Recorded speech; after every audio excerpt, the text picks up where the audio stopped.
we go. More talk about the new tax act. We got a whole bunch of miscellaneous items here, sort of related to individuals.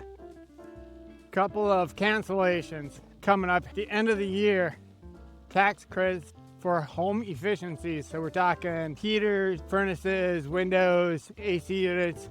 Those types of credits are going away. If you don't get it installed before the end of the year, that credit's gone. Same with the solar panels. The credit for adding solar panels to your house goes away at the end of the year. And then one that if you don't have it done by now, you're not going to be able to take this credit, and that's for electric cars. That actually ended September 30th.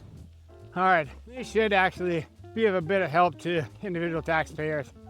First up, child tax care credit. Did a couple of things. One is the percentage of your expenses you can take is now up to 50%. You're still limited to $3,000 to one child and $6,000 for two or more. So I don't know how much that one's going to help, because if anybody's paid for daycare lately, $3,000 a kid is not too hard to meet. Still better off if you have a plan through work to turn it in through that. Still much better credit. The other thing they did was they expanded the phase-out credit, so hopefully a few people get a little more dollars there. That's a good thing. Second, capital gains. They just sort of kept that the same. They kept the tax rates there. They're still the 0%, 15%, and the 20% rates, but they did widen the brackets for those and index them for inflation, so that should definitely help for those with capital gains. Here's the narrow one, is the adoption credit. Now it's up to $5,000 that's refundable. So that's a nice credit there. And that actually starts in 2025, where like the child care that we talked about just a bit ago doesn't start till 26. Another one that starts in 26 is a charitable deduction for those who do not itemize. That's really nice to see. You always had to choose if you're going to itemize or not itemize, and lately not itemizing has been a much better answer for a number of people, but then you don't get a deduction for your donations. So they're going to start bringing that back. Starting in 26, you're going to get $1,000 for single taxpayer and $2,000 up to $2,000 for joint taxpayer. I think that's a really good move. We got a few more items here. We're going to run through these pretty quick.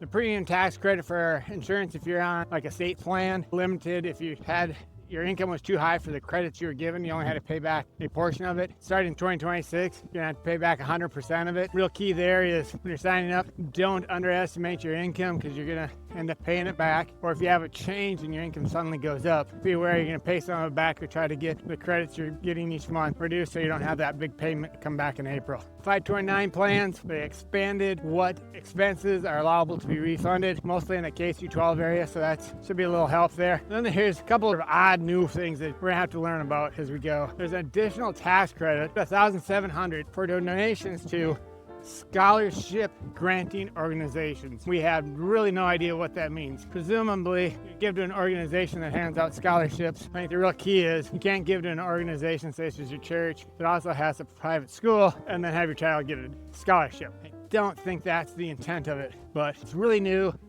Doesn't start till after 26, so we got a little time to figure out what exactly that's going to look like. The other one, it's meant to be able to put money away for kids and have it go tax deferred, but there's limits on how much you can put in, $5,000 a year, and there's restrictions on what you invest in.